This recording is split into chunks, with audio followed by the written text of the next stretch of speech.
Kalau datang syariat, ada dalilnya memerintahkan harus seperti itu, maka semua dengan serempak akan sami'na wa ata'na, mengamalkan. Kalau organisasi kan nggak seperti itu. Kalau sebuah organisasi Islam kan nggak seperti itu. Ada yang menemukan hadis, baca dia hadis, ada hadis bab larangan memanjangkan celana di bawah mata kaki. Dibaca hadisnya, ternyata tidak boleh. Tidak boleh isbal, tidak boleh menutupi mata kaki, celana atau kain sarung atau gamis.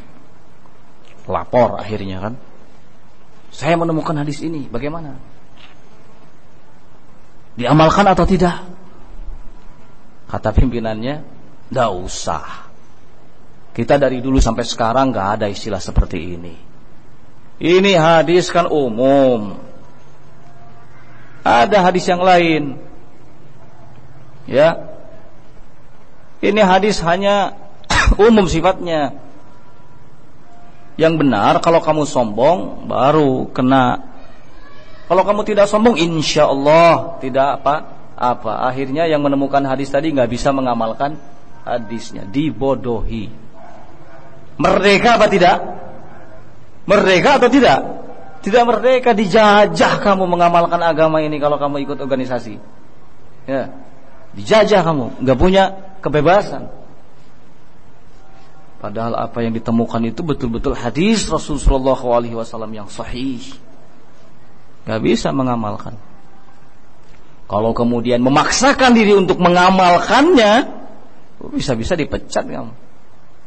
Kalau ternyata yang menemukan hadis ini seorang dai, dicopot itu kedaiannya, ya. Dipensiunkan, pensiun dini dari juru dakwahnya. Iya. Apa yang saya kemukakan bukan satu kedustaan atau satu hal yang dibuat-buat, tapi ini sesuatu yang saya temukan sendiri, ya.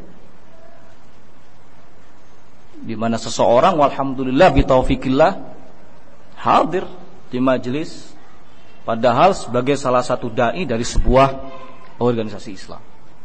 Datang pengajian sekali, 2 kali, belum berubah, 3 kali. Begitu kesekian kalinya sudah berubah. Pakaiannya berubah, tampilannya berubah. Tunduk patuh, muncul kesadaran bahwa saya harus tunduk di hadapan perintah Allah, di hadapan syariat. Akhirnya ketahuan. Dia sendiri yang cerita, ketahuan. Padahal orang ini, siapa yang tidak kenal dirinya? Mengisi sejumlah stasiun radio, terkenal di mana-mana, punya massa. Tapi karena ada hal yang seperti itu, akhirnya dipensiunkan. Tarik, dicopot, tidak boleh mengisi di sini, tidak boleh di sini, tidak boleh, sampai di radio pun dilarang. Tapi alhamdulillah sampai sekarang orangnya tetap istiqomah. Karena sudah paham begitu nikmat bergabung dalam dakwah salafiyah. Ya. Begitu bebasnya saya untuk menjalankan perintah syariat ketika mengenal dakwah salafiyah. Sungguh luar biasa. Nikmat yang tak terhingga. Ya. Begitupun mungkin yang kita alami, masing-masing punya latar belakang berbeda. Saya pun sama.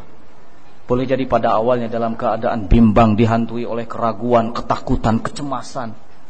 Ketika sudah mengenal dakwah salaf, terasa ketenangan itu menyelimuti jiwa. Tentram, hidup, ringan, tanpa beban. Karena yakin bahwa siapapun yang tunduk dan patuh terhadap syariat, itulah yang akan selamat. Gak banyak pikiran. Setelah mengenal dakwah salafiyah. Poin yang berikutnya, ke-6, adalah ar-ruju'u fil umuri allati yaqa'u at-tanazu'u fiha ila al-kitab was sunnah. Matlabun syar'iyyun dalla alaihi al-wahyu al-karim wal aqlu as-sahih as-salim.